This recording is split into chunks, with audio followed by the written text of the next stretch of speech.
Hello everyone! Welcome to Melissa's Musing. Woo! And this is my first musing where I have someone in person, my first in-person featured Friend Friday. Yay! So this is Yvette Bowlin, amazing declutterist and best friend of mine. But she does amazing work. Do you kind of want to intro yourself and tell our audience what you do? Sure. Well, I declutter minds, and my brand is The Declutterist. And under that brand, I blog and speak and coach on decluttering your mind. So clearing all the roadblocks that are in the way of you having peace and clarity and productivity, all those great things that you need for your well-being. Amazing. So one of the things that really goes hand in hand with decluttering the mind and the conscious space is having a solid night's sleep, and the importance of really decluttering your mind before you go to sleep. One of my things is I have a lot of trouble sleeping, so I utilize my amazing friend Yvette for tips and tricks on how to better my sleep patterns and things like that. And she, you know, this being a topic of our conversation, I've learned so much from her and her brilliance on this topic, and I want you to just like fill in the audience some of the tips. So one of the things she was sharing with me today was the takeoff and landing for sleep. Yeah, so actually I was on an interview panel this week, and there was a sleep coach with me, and he had some fascinating topics. And actually, sleep is the 10th step of the Declutter Code, which is my book, The Declutter Code, 10 Simple Steps to Clarity. Sleep is number 10. And so the sleep coach is expert on all things getting a good night's rest, and his company is called Good Life Sleep, was talking about how his favorite doctor made this analogy of sleep being like a takeoff and landing. So we should land slowly into sleep, and then in the morning take off slowly into the day, whereas most of us are just so agitated and busy all day that we crash land on our bed and fall asleep. But I think slowing into sleep and then waking up slowly, so we totally resonated on that. Yeah, because I was like, oh shit, I don't do that. I don't do that at all. I basically will work myself to the bone until I reach crashing point, and then I'm like, where's my pillow? And I become like desperation status. So you're like crawling. Yeah, I'm like, where's the bedtime? And that's literally like, John knows, as soon as we like turn on the TV or do anything like sort of fun at night, I'm like out. Yeah, John's always like, he'll take pictures of me because I'm literally on the couch after 2 minutes like. So no Netflix and chill? No, I'm not chill with Netflix. John like hates it. Chill. I'm just chill.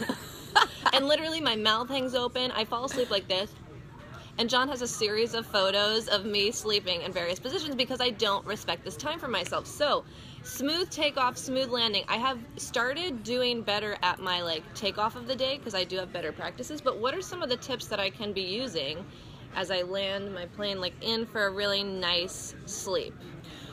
So turn off all electronics, like set a time to where maybe an hour to bedtime you shut down. And that an hour, like some people are like 3, but that's you know, a good we're one. busy. I can do that. Busy entrepreneur, so an hour. Turn off all electronics, because then that all that metal and the EMFs, electromagnetic frequencies, interrupt our brain and stimulate our brain. So turning all that off.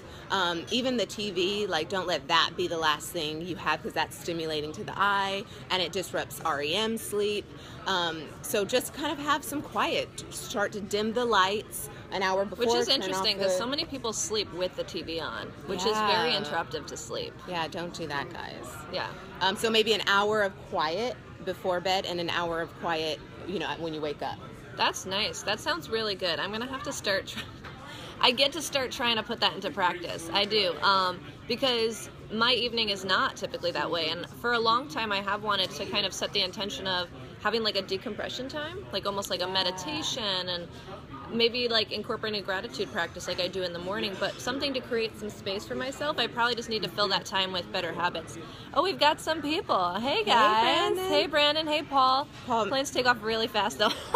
That's true. Funny. That's true. They do. But hey, you can take off at a fast rate, but be really on point and committed to like having a slow moving morning. Like you could be like, yes, I'm ready to go, but like be really peaceful in the intention of it. Yeah. And planes have a deliberate amount of runway time and landing time. So technically, yeah, the speed is irrelevant. It's more like, okay, we're on the ground for this amount of time before we take off. So maybe that's your slow time in the morning. But I good like point, that. Paul. I like that. They do take No, all that's that.